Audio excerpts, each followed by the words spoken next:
welcome everyone to this Fireside Chat we're hosting today with none other than Stephen Goldfeder, co-founder and CEO of Offchain Labs building Arbitrum, and of course Doug Petkanics, co-founder and CEO of Livepeer Studios building Livepeer. How are you doing today, guys? Great. Thanks for having Yeah, happy to be here. Thanks for having me. for hosting. Awesome. Great. Yeah, Doug, did I say your last name correctly? I was unsure if I should say it or not, but I think I got it right. You nailed it. Yep, Doug Petkanics. Yes, it's a very underrated thing that's, you know, always an issue. Anyways, awesome. Well, for today's conversation, it's gonna be mainly surrounding Livepeer's move to Arbitrum, along with some other things that we'll be talking about. We'll also leave the room open for questions at the end. So if you want to ask anything to Doug or Steven, feel free to drop them in the AMA chat above this channel, that little text channel there, and we'll take questions, from there later on. But with that out of the way, Stephen, Doug, do you mind if we start off with just maybe giving some brief intros into both projects and what your motivation was with starting them? And if you want, Stephen, you can actually kick off. Sure. Excited to be here with you, Doug, today. And yeah, I'll talk a little bit about Arbitrum and the motivation. Arbitrum actually started off closing in on a decade ago at Princeton from an academic point. I wasn't involved yet. That was in my co-founder Ed's early work there. And the idea was, and I became involved a few years later in the academic sense at Princeton as well. And the idea was that we saw this new primitive called smart contracts, and it was obvious to us they would be very, very powerful. But it was also obvious to us that the piping and the infrastructure for these smart contracts that was being proposed wasn't going to be able to handle massive scale. So the question was, what's going to happen long term? Is this going to take off and then we're in trouble because there's just not enough capacity to actually handle these transactions and these applications that we think will come, or is it going to go away? And we really didn't believe it would go away, so we believed, okay, there's going to be a need for smart contracts and in particular a need for scaling solutions. And like I mentioned, it started off actually well before even the Ethereum blockchain was launched and live, and when smart contracts were just theorized, Ed was thinking very much about, hey, how do we scale these? And when I became involved in the project, it was actually Ed went off to the White House in he came back to Princeton in 2017. That's when I became involved in the project. We published an academic paper. Again, it was still very early on, and actually, I'll say even today, I think it's still very early on. Us really figuring out how massive this technology will be and all the use cases that it will enable. But it was really the belief in this technology all along, belief in smart contracts, and the belief that the current infrastructure wouldn't scale. And I'll just talk about briefly one more thing. What does it mean scale? Like, what happens when too many users come? And two things happen. One is there's just not enough capacity, so ultimately users get turned away. But in the process, you have less capacity than you have demand for that capacity, so the price goes up and up and up. And so when you have a system that sort of can't scale to the demand, first of all, it just can't meet all the demand out there, but also, it basically prices out a lot of users and a lot of applications, and only those who can afford to pay much higher fees end up using the platform. And one example that I like to give is gaming, where on Ethereum layer one, it doesn't make sense to really have gaming because who's going to play a game where they have to pay tens of dollars points or more to just transact or interact in a game. But when you have scaling solutions like Arbitrum, particularly Arbitrum Nova, which we announced yesterday, it becomes a lot more feasible and it makes a lot more sense. So you can have gaming, and this is you can have a great game, and it's not going to break the bank either. And so our goal is really in that to be inclusive, allow new applications by lowering fees, building a better user experience, enable new applications to come to Arbitrum, but also inclusive to new users, right? So we're able to cater to geographically distributed users because a high fee for someone in one part of the world might not be the same as someone else. And by lowering fees, we can lower the bar to entry and enable new classes of applications, new verticals of applications, and ultimately a wider and wider set of users. Yeah, thanks for the overview, Stephen. This is Doug Petkanics from Livepeer. I actually first came across Offchain Labs and Arbitrum. I think it was in 2019 at DevCon in Osaka, Japan, and I was on a panel with Ed, I think, and I was like, wow, these guys are really onto something in terms of a plan to scale Ethereum, which is much needed when everything else was just theoretical, and it felt like ETH2 was going to be years and years away, and now here we are 3 years later, and congrats on all the progress that you've made in making Arbitrum real, and the launch of Nova and everything as well. Thank you. Cool. To give a little bit of background on myself and Livepeer, I mentioned I'm Doug Petkanics and the founder of a project called Livepeer, where our mission is to build the world's open video infrastructure, and we actually think of ourselves as the kind of the video streaming platform for Web3. When you have developers that are building social applications, things that look like Twitch or YouTube, but want to embed crypto economics within them and want to allow NFT minting and want to allow token gated access to streams and these sort of blockchain based primitives, Livepeer is the video platform for you to build upon. We've been live for almost 5 years now, actually, 4.5 years. We've been running on the Ethereum network initially. We migrated to Arbitrum in January in order to scale kind of the supply side of our network. I can talk about how that works, but all of our node operators, all our token holders that participate in creating this worldwide global infrastructure for video streaming need to use a blockchain and smart contracts in order to coordinate. And on Ethereum, doing those transactions, to do that coordination and to even settle payments, getting very expensive as gas prices rose. As Stephen mentioned, it becomes prohibitive to use for a number of use cases, especially things like social streaming applications, streaming within gaming, anything creator economy focused. Basically anything outside of DeFi became too expensive to do on Ethereum. And Arbitrum, as a kind of Ethereum secured and compatible scaling solution, was very compelling and credible for us, and delivered huge impacts to our community. So happy to talk all about that over the course of the AMA. Awesome. And yeah, of course, thank you, Stephen, for that brief overview, and Doug yourself for on Livepeer as well. I know that we probably have a couple of different communities here. That's why I felt it was relevant to kind of just give a quick overview of both of them before we actually dive into the nitty gritty. So in this case, Doug, you mentioned it already, but Livepeer was previously kind of had its main home base on Ethereum, and you guys recently made that decision to move over all that kind of stuff to Arbitrum. What inspired that move? Yeah, it really was inspired by the recognition that it was going to be too expensive for all the actors in our network to participate profitably, and most importantly, for new people to participate in becoming part of the Livepeer network. So what does that actually mean to be part of the Livepeer network? As I mentioned, we're a video infrastructure. We power video streaming, and developers building video applications can send video into Livepeer, and the Livepeer network will take care of transcoding that video to convert it into all the different formats so it can play on different devices. And it plays a role in the sort of origin services and distribution of that video with our software.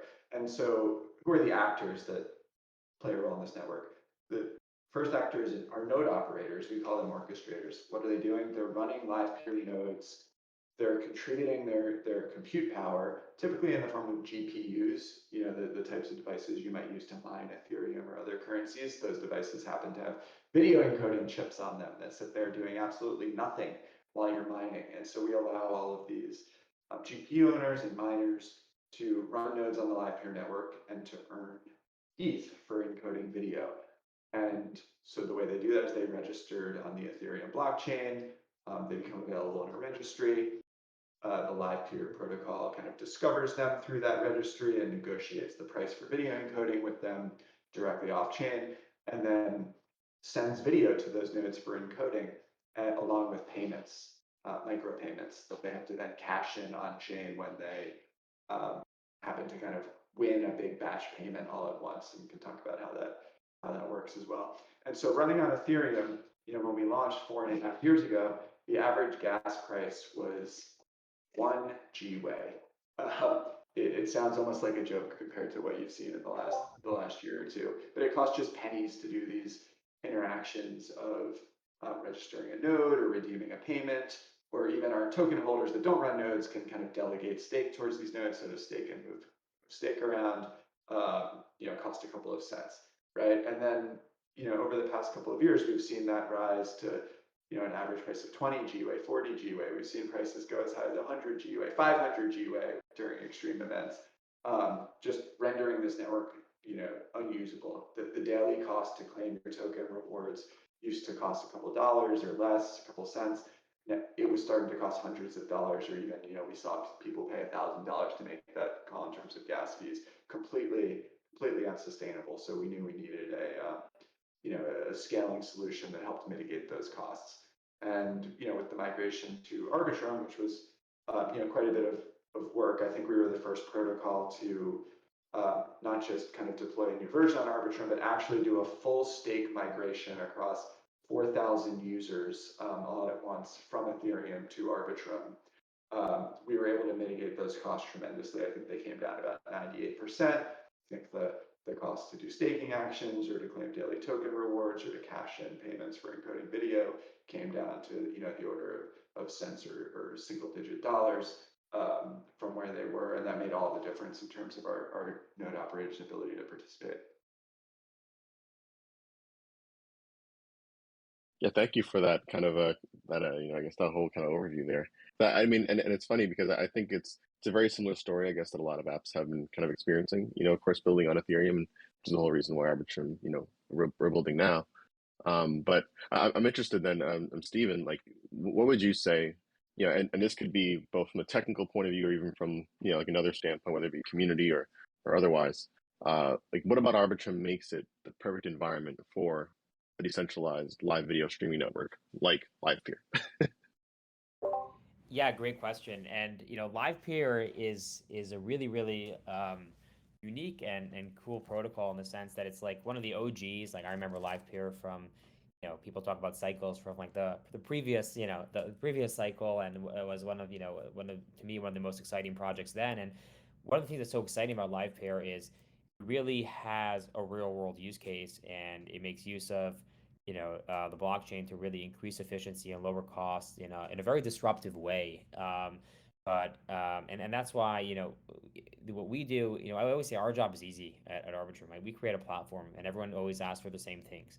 They say, could you lower fees? Could you make the experience faster? And so the experience in Arbitrum is as fast as Web2 today. You submit a transaction, and there you go. You have your results and the fees, right? No one ever says, "Hey, Steven, do you mind like raising fees a little bit? Could you get them a little bit higher?" Right. So our job is super simple. It's not really simple, obviously. We have an incredible team of engineers that work hard to lower those fees and get that user experience without reducing security. But from a conceptual, like what our goal is perspective, we know what we have to do, and then it takes really creative teams, very creative teams on the application layer to take these tools and say, what can we build with it? And that's why Livepeer to me is so exciting and so unique, and that it really fills a critically important need. And as you see today, exciting new like decentralized streaming and video platforms that are making use of Livepeer. It just validates the need for the service. But to Doug's point, it's all about efficiencies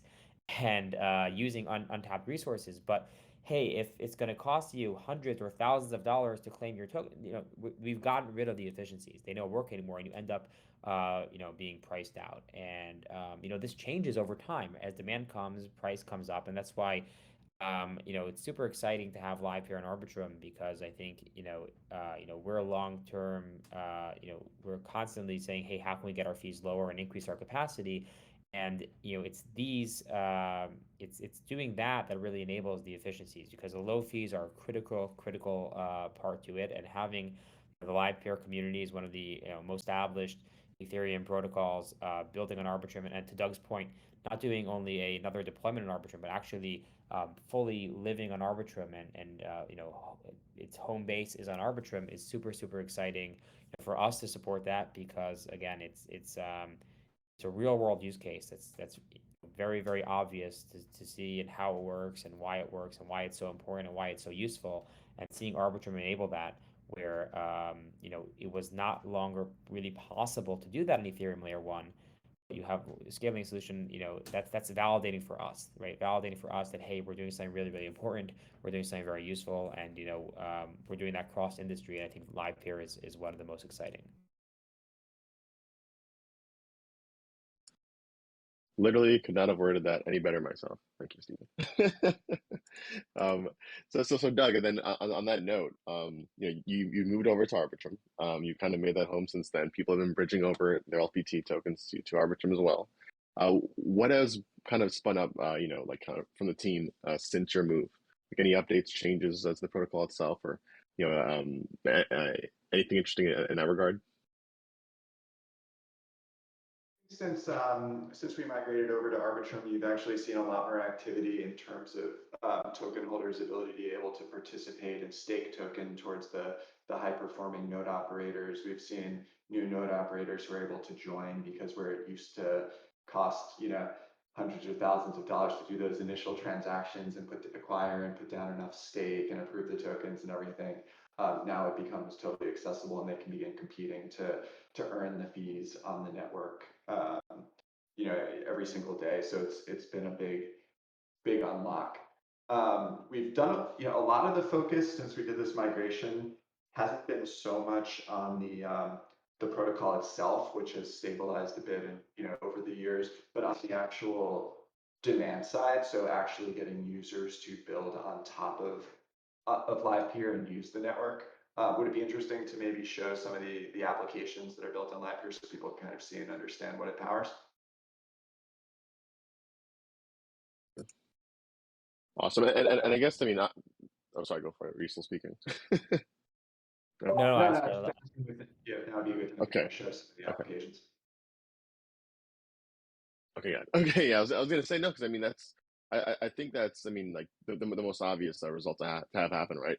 Obviously moving over from Ethereum to Arbitrum should enable like a lot more activity to happen, and it's great to see that there's actually even more demand for it now because it's just more accessible, right?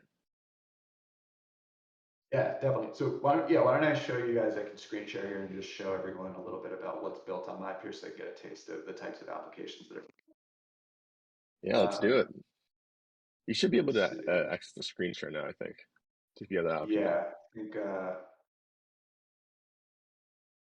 All right. If you're on the, by the way, on the voice call, top left, you can click on Doug's stream.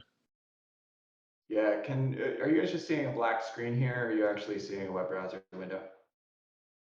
It's loading up for me currently. Let's see. Yeah, it looks like it's, let me see. Yeah, it looks like it's still loading up from my end. Yeah, the preview here is just showing me a black screen, so I wonder if for some reason there's a technical difficulty. Yeah.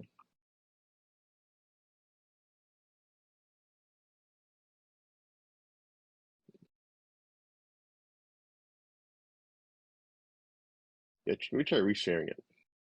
Yeah, let me Let's see.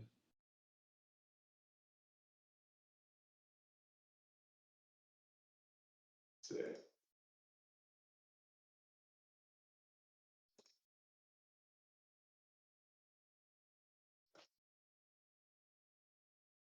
Are you I'll ask again, are you seeing a screen share or you're not seeing a screen share? Oh, let me see. Oh, here you go. Yeah, I don't think I see one. Try one more time and see if it works here. Third time's a charm. Popped up and then left. I'm not even sure. It keeps popping up and then leaving. Watch stream. See, it's here now.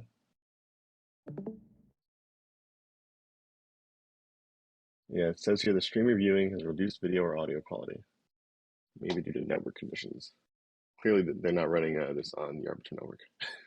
Yeah, we need Livepeer to be powering Discord streams because whatever is streaming under the hood is not working super effectively. But yeah, why don't I just kind of describe to you all a few things that are built on Livepeer. So again, Livepeer is a protocol for Web3 developers, right? And you can visit livepeer.studio and you can get a whole developer toolkit in terms of APIs and SDKs for live streaming, for uploading videos and minting video NFTs through that. And some of the kind of popular developers that have built on top of Livepeer range use cases from kind of Web2 traditional streaming, where you'll see things like Picardo.tv, which is an artist streaming platform for artists and creatives. They're streaming their drawing and creating in Photoshop and Illustrator, and their communities are hanging out and making requests for specific items. And they have hundreds of streams of video flowing through the Livepeer network at any given moment. And also from the Web2 world, you see things like PlayDJ.tv, which has migrated over to something called Subspace. This is a streaming platform for DJs who couldn't perform live in clubs during the pandemic, but instead had to get their own room, can go live. And what was cool about them is they have launched on traditional streaming platforms and had thousands of DJs sign up, and it actually they just shut it down in a week because it was bankrupting the founders because the video infrastructure was too expensive. They found Livepeer. The Livepeer network is actually 10 times more cost effective because of this decentralized network of node operators competing for these video encoding jobs. And so they were able to relaunch on Livepeer and kind of iterate their business towards a more profitable model and evolve into where they are today. So those are kind of like examples of the Web2 world. Similarly, there you could visit a site called allotradio.com. It's like a radio station that's live streaming. They're broadcasting 24/7 in Brooklyn. So again, using Livepeer for this kind of 24/7 around the clock streaming, which would otherwise be very expensive. But what's been really exciting recently has been the emergence of Web3 native applications, things that actually combine blockchain, smart contracts, tokens, NFTs, along with video-centric use cases, because I'm convinced these mechanics are so much better for creators in terms of being able to control their content and their audience, the ability to monetize their time in more sustainable ways, that it's kind of inevitable that you'll see the next Twitch or TikTok scale applications emerge with these Web3 primitives baked in. And despite none of them having millions of users yet, I think it'll just take a little bit of product vision and iteration before you see kind of a new paradigm emerge. So one that's pretty exciting that actually just launched and revealed itself yesterday is called LensTube, lenstube.xyz. It's sort of just the baseline framework for a decentralized YouTube.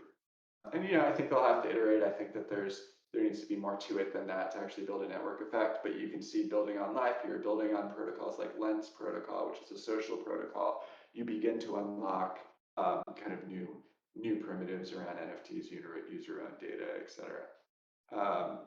There's some really cool apps and other use cases. Huddle01.com is sort of the Zoom and conferencing application for DAOs and crypto communities. They use Livepeer for the live streaming, and if you record your streams for your communities to make them available later. I think this is really exciting, kind of freeing us all from using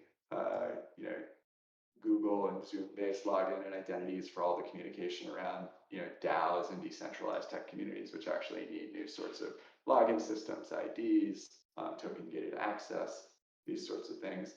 And then the last one I'll mention is beam.xyz, which is a really cool leader in the Film 3 movement. So filmmakers that are experimenting with Web3 primitives in terms of how they release their films, release their content. So I definitely encourage people to check out these apps, play with them, try them out, share feedback with the teams. I think that they all appreciate it. They're all iterating, and we're going to see really cool, new innovative experiences break out from there. Wow, it's honestly really cool to see that there are already like multiple different kind of like apps using a Livepeer as its infrastructure. I feel like it's the kind of thing where since Livepeer I guess isn't like at the end of the day like the most like user facing thing where like someone's just going to come in and start using it right away. It's very nice to know that there are already multiple streaming services using it, and then people of course on the other side of that like, benefiting from just watching the content that's using Livepeer as the backend. And Yeah, so Steven, definitely. yeah, Yeah, I it's see been you saying stuff. interesting, like along the journey, because as you mentioned, like Livepeer itself is not a consumer app. It's not a YouTube replacement, right? But you have all of these inspired creators come to Livepeer thinking that it might be a YouTube replacement. They say, "Oh, I'm disenchanted with YouTube. They demonetized me, or I don't appear in the search results, or my community got banned because we accidentally played a copyrighted song in the background of our game stream or something." And they have all these challenges with big tech. And now there's all these kind of Web3 centric applications you can actually point them to that free them from the constraints they've built on those platforms.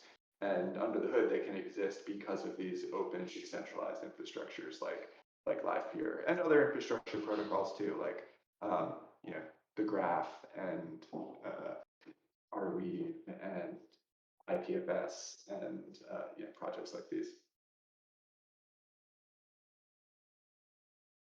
Doug and I also left the links of these projects that we were mentioning in the AMA chat, by the way. So if you're interested in taking a look, feel free to kind of look at some of those there.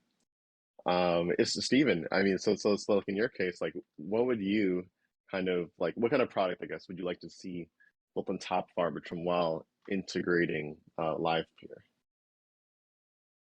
So, following on, Doug had some really, really great examples. Obviously, the social ones, although Livepeer isn't decentralized YouTube, but there are like decentralized YouTubes, like building on Livepeer. I mentioned LensTube, and some other really, really exciting projects. I think the overarching theme here that I'm excited about is a lot of people talk about we're building a metaverse, and a lot of people don't even know what that is and what that means.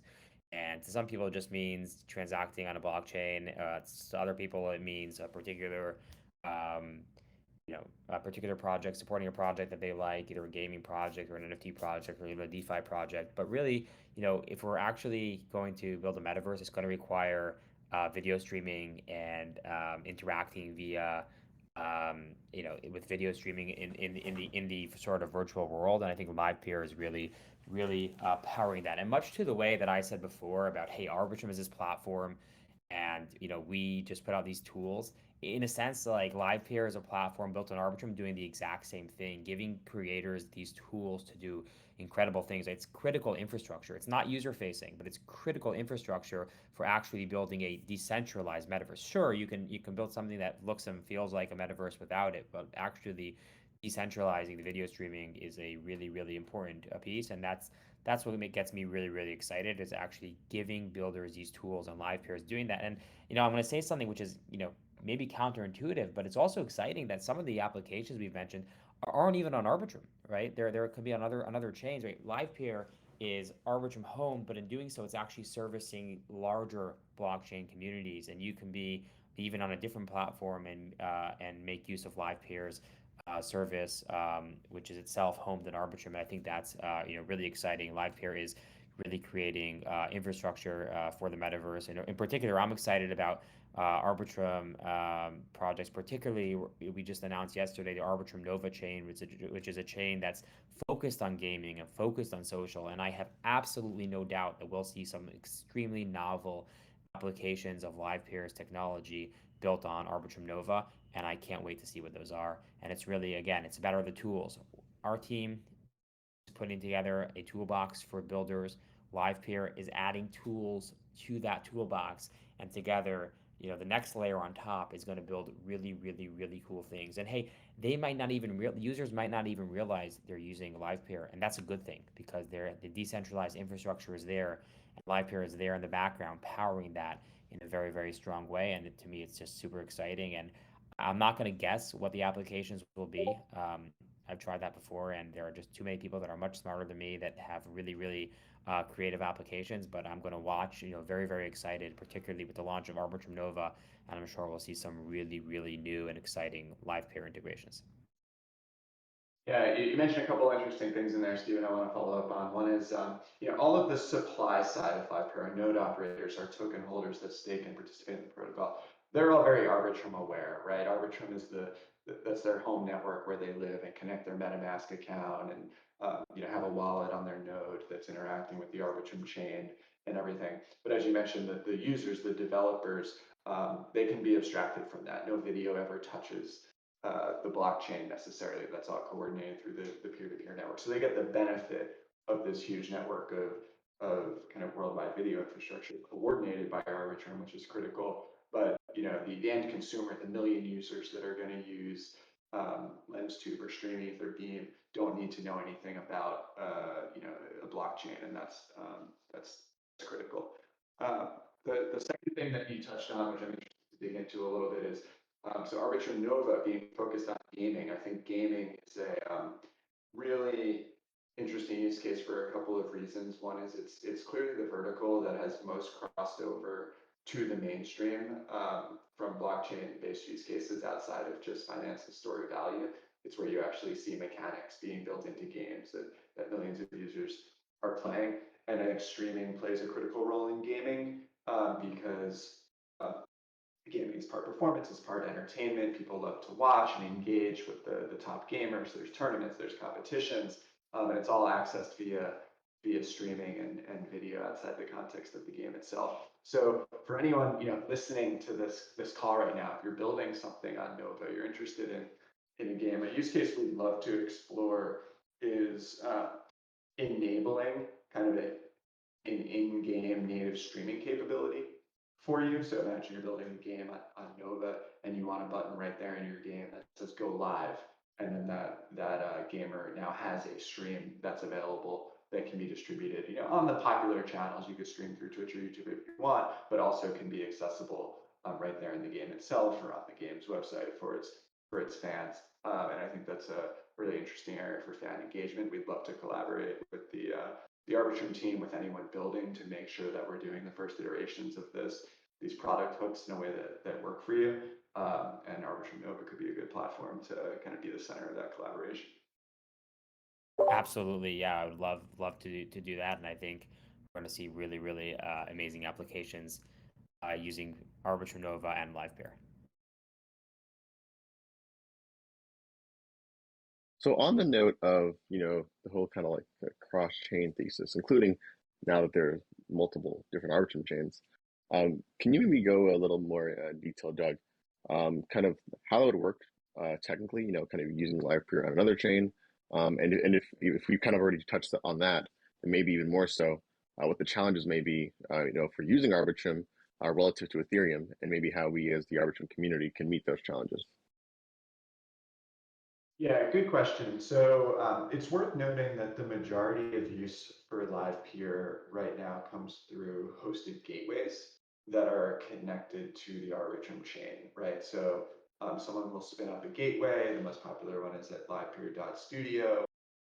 And what that does is it connects to the Arbitrum chain, and it handles kind of the provisioning of API keys and whatnot to the developers that are building, and handles a little bit of that payments abstraction for the users that are paying in to use the platform. So the way that this is accessible from many other chains, or from just kind of accepting value on those chains or off those chains, and issuing out API keys to use the underlying gateway nodes that are connected to the Arbitrum network, right? I think when you want to get into fully and permissionlessly connecting to the Livepeer network directly from other chains, I think you get into basically like payment bridging technology and credit deposit technology, right? And so you could imagine that as long as a node and a wallet has credit deposited on the Livepeer network, everything else, all the video stuff, is off chain, right? And so you could imagine an operator on, say, Solana or Polygon, just being able to deposit some native credit on their chain, as long as that credit can be converted over into Arbitrum ETH and bridged over and deposited into a Livepeer smart contract, your wallet address would now have permission to broadcast and issue payments off chain. And it's really that step, which is a little bit of the gap for the seamless cross-chain experience.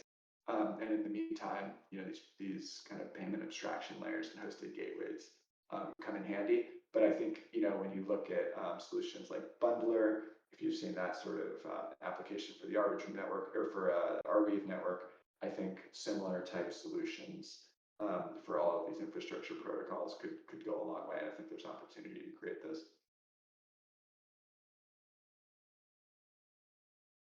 Awesome. Yeah, and I think that also kind of, frankly, like leads to my next question too. Is knowing all that, how can Arbitrum users, frankly, users in general, like get involved with Livepeer like, directly? Great. So, go to livepeer.org. We have a great primer. It's a 10-minute visual primer that explains everything about the project, and of course, jump into the Discord community linked there, which is really the home of the beating heart of Livepeer is our Discord community where all our node operators, token holders, and developers hang out. So those are great starting points. Just to give you a sense of the role that you might play, there's a couple different profiles, and it's a little bit of pick your own flavor depending on your own interests, right? If you happen to be a miner and you have GPUs available, this is not everyone, this might be the smallest percentage of the population, you can run a node on Livepeer, right? You can earn additional revenue for encoding video without disrupting your crypto mining. That's a pretty compelling value prop. So there, our node operators are called orchestrators. You follow our documentation, get a node spun up and running, and start earning straight away. You can even join a public pool that some of our node operators run.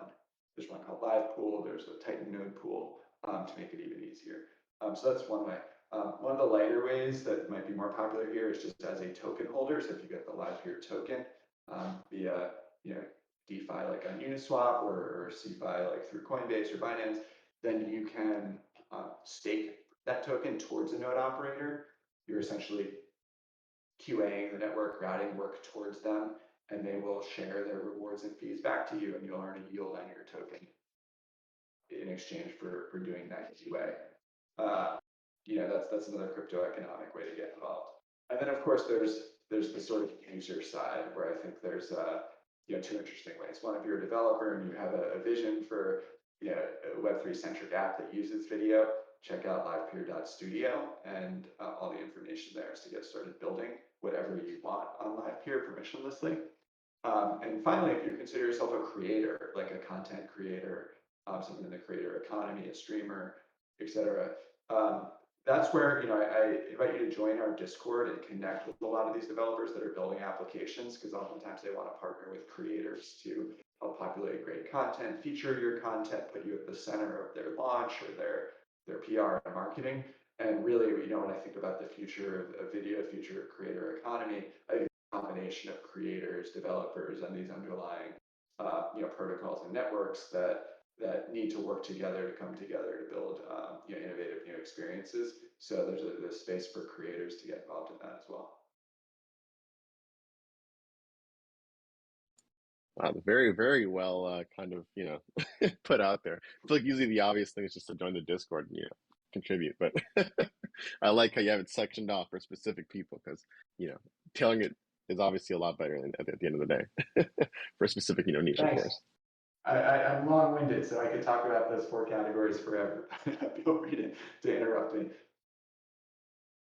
No, that's good. It's amazing. I think then what would also be nice too is just to kind of touch on some of the roadmaps, both from the Arbitrum team and from Livepeer. Steven, if you want, maybe you can kick off from the Arbitrum side. What's the kind of near/long-term roadmap looking like? Yeah, so a few things, really exciting things coming up, and things that will, I think, make Livepeer on Arbitrum and Livepeer integrations more and more exciting. One we already touched on, which is with the launch of Arbitrum AnyTrust, particular the Nova chain. That's going to bring a lot of gaming and social applications into Arbitrum, and as you mentioned, a lot more use cases. I think an innovation ground for Livepeer integrations. Second thing on Arbitrum 1, we're going to do shortly will be first on Rinkaby and then on mainnet, the Arbitrum 1 migration to the Nitro stack, right? So we have a new software stack called Arbitrum Nitro, and it's better in a lot of ways. Number one, it's going to be reduce costs, and that's going to be exciting because, like, as we reduce our costs, we just make um, more applications feasible to build on Arbitrum, and more users able to enter the system. And for those that are already using the system, like Livepeer today, cost reductions are obviously always welcome and make the economics even more favorable. The other thing to be said about Nitro is it's actually going to become significantly easier to run an Arbitrum node. And I know that there are a bunch of, in the Livepeer community, there's a number of people that are running Arbitrum nodes as part of that software, and that will be really, really exciting to see. I think their job will become a lot easier, and will encourage more to do that as well. So those are the two things that I would mention. On the very, very user-facing side, lower fees, more gaming and social, more live peer integrations, and on the developer side, those are actually running these nodes. I think they'll feel a significant significant improvement in the node software. So we couldn't be more excited for both the Nitro launch on mainnet as well as the AnyTrust chain. And by the way, the AnyTrust chain, so Arbitrum Nova, will be running on the Nitro stack from day one. So all those same affordances will already be on Arbitrum Nova as well. And I think it's going to be really a really big step forward for the Arbitrum communities, for the Livepeer communities, and for the larger Ethereum community as well. Awesome. And yeah, Doug, on your side?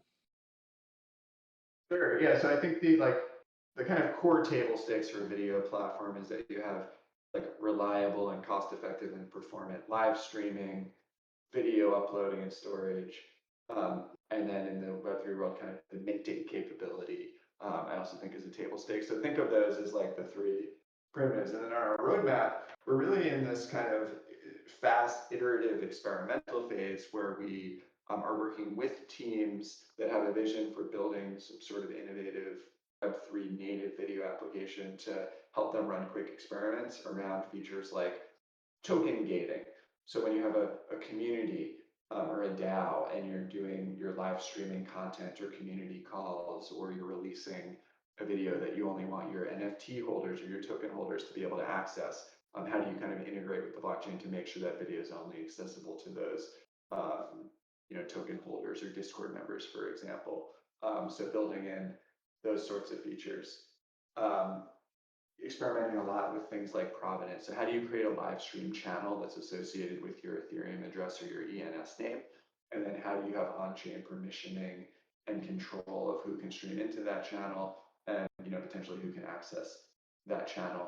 And then what are the economic splits of monetizing that content and split across rules according to smart contracts? So really doing a lot of experimentation with what Web3 uniquely enables. We also have a pretty aggressive roadmap on kind of the video technology side, leveraging these peer-to-peer networks for content delivery, which can dramatically reduce the costs off of centralized CDNs like Akamai and Fastly and the like. That might be, you go deep on video, it might be a little less interesting for this crowd here, but in our Discord, happy to pick up those conversations. Awesome. Yeah. And hey, I think we have a very niche crowd. Like I feel like these are like most people are kind of just chilling, like, okay, like, if there's a token I'm involved, that's cool. And then maybe like 5-10% of them maybe you're like, okay, I need to know the nitty-gritty of everything. So I'm sure I'm sure all of it is relevant, I guess is what I'm saying. Great, yeah, hop into the Livepeer Discord video dev channel. We can talk about different video protocols until the sun sets. I do actually have like, I guess, one question from my side before we go to any of the community ones. I think I see one in the community actually that might have been answered already, so maybe I'll let that marinate for a little bit. But my question, and mainly of course for you, Doug, the Livepeer side, but Stephen, obviously, you can jump into, even though like I probably know the answer already, is in terms of like your strategy in terms of like getting the word out about Livepeer. What does that look like? Because again, Livepeer being more like a backend product, kind of similar to Arbitrum in a way. I'm interested in finding out, like, how do people end up knowing about Livepeer, is it through the token usually? Is it like do like different marketing campaigns you guys do in Web 2? I'm just interested in finding out, I guess. Yeah, I mean, we've always been pretty conservative when it comes to the hype cycles that you see a lot of crypto projects kind of employ ahead of actually delivering, the value and the promise of their network. So the channels that have been really effective for us to attract real developers, real builders, have been kind of leaning into where Web3 experimentation and development is taking place, whether that be at global ecosystem events that are developer centric, like DevCon or DevConnect, hackathons. I think ETH Global has run incredible ones. We usually show up. We host a bunch of events with partners, and again, these are not like the strategy here is to really put community and put the Web3 movement at the center of what you're doing, as opposed to just trying to put Livepeer at the center, right? No one is showing up just to build a Livepeer app. That's not a motivation someone has in their head. They're showing up because they think that Web3 enables something unique and interesting about the future of social media, or the future of gaming, or the future of metaverse, or the future of creator economy. And so we really want to show up with partners that help enable those movements to move forward towards kind of the Web3 future that we all want to see exist. And so it's doing things like hosting and organizing day-long workshops, or brainstorming and design sessions with other projects, inviting the communities in, and kind of building a brand as a credible project that has real substance behind it, always showcasing the real use and utility of the Livepeer network. So if you go to the Livepeer Explorer, the first thing that at explorer.livepeer.org, the first thing you'll see is how many minutes of video were actually streamed through the platform last week. Over 2 million minutes of video last week. You'll see the fees that are flowing in. Just putting that kind of usage and utility front and center in all of the way we show up, the marketing that we do, and the way we reach the developer community.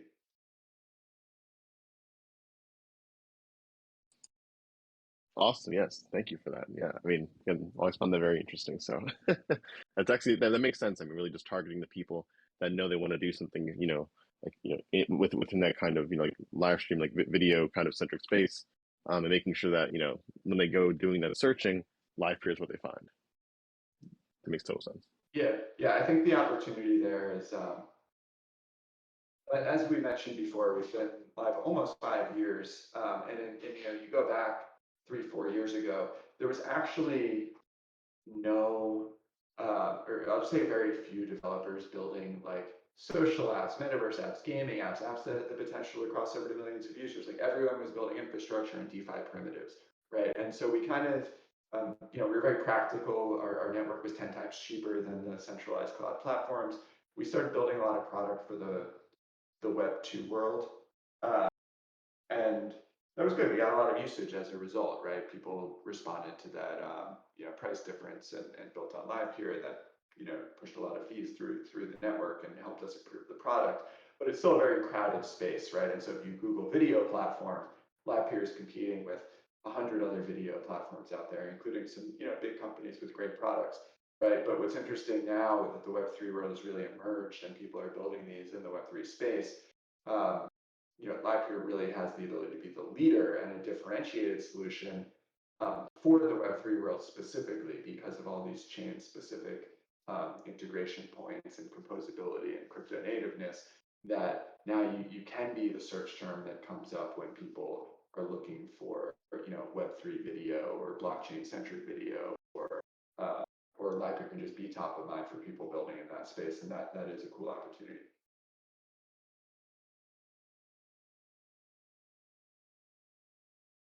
Wonderful. Yes. No, exactly. And for what it's worth, I think maybe we can also touch on maybe this question we have from the community here. I may reword it a little bit because I think we answered part of it already, but is there any way a content creator can directly benefit from Livepeer from a non-technical perspective?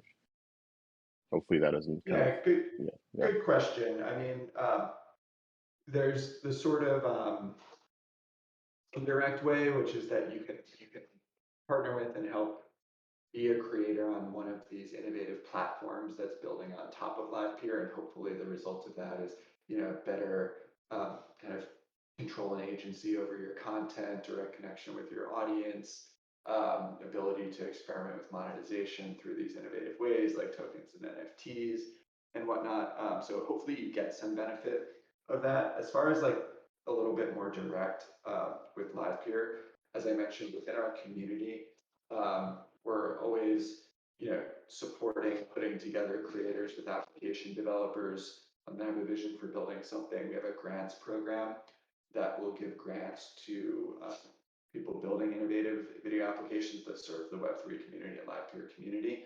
And creators certainly have opportunities to be part of those teams and applications. Earn some Livepeer token in the process, stake it on the network, and you're essentially an owner in the network and building up your stake that way. So I'd encourage you to get involved in community programs through those mechanisms.